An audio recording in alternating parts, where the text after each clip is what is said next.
warahmatullahi wabarakatuh. Kami dari kelas 10 TJKT 2 ingin membacakan puisi Seonggok Jagung karya W.S. Rendra. Perkenalkan nama saya Disnova. Perkenalkan nama saya Tasya Anggraini. Perkenalkan nama saya Naila Cahya Ramadanti. Perkenalkan nama saya Selva Nurzana. Sajak pertama akan dibacakan oleh Naila.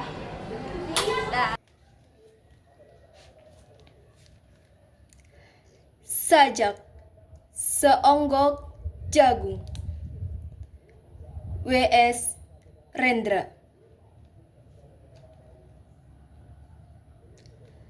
Seonggok jagung di kamar, dan seorang pemuda yang kurang sekolahan memandang jagung itu. Sang pemuda melihat ladang, ia melihat petani, ia melihat panen, dan suatu hari subuh,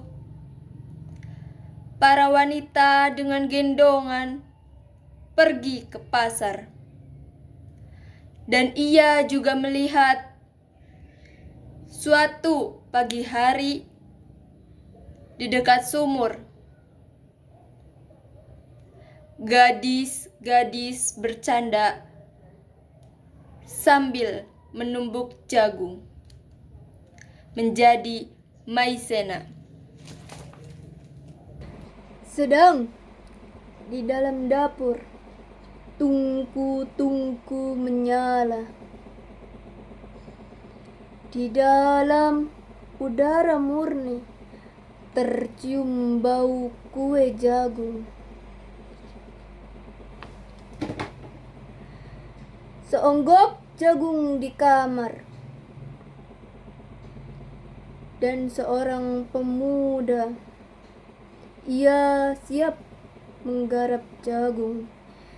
Ia melihat kemungkinan otak dan tangan siap bekerja, tetapi ini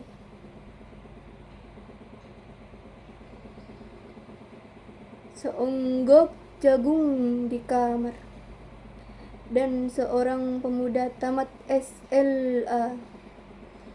Tak ada uang, tak dapat menjadi mahasiswa. Hanya ada seonggok jagung di kamarnya.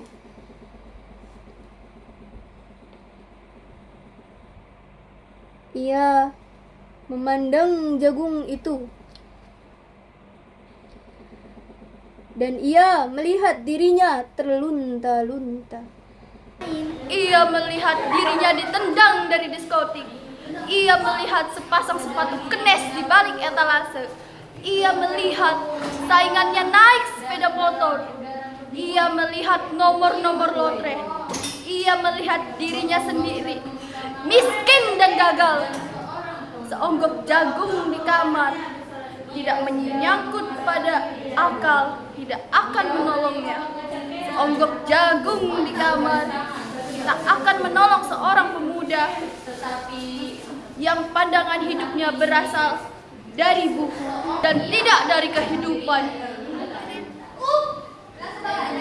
yang tidak terlatih dalam metode dan hanya penuh hafalan kesimpulan, yang hanya terlatih sebagai pemakai, tetapi kurang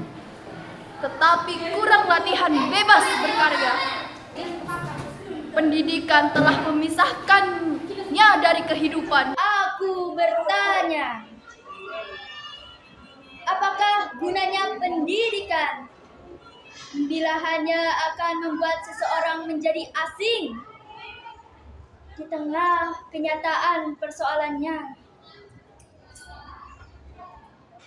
Apakah gunanya pendidikan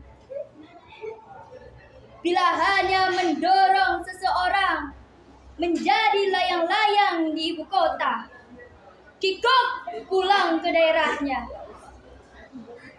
Apakah gunanya seseorang belajar filsafat, sastra, teknologi, ilmu kedokteran, atau apa saja, bila pada akhirnya ketika ia pulang ke daerahnya, lalu berkata,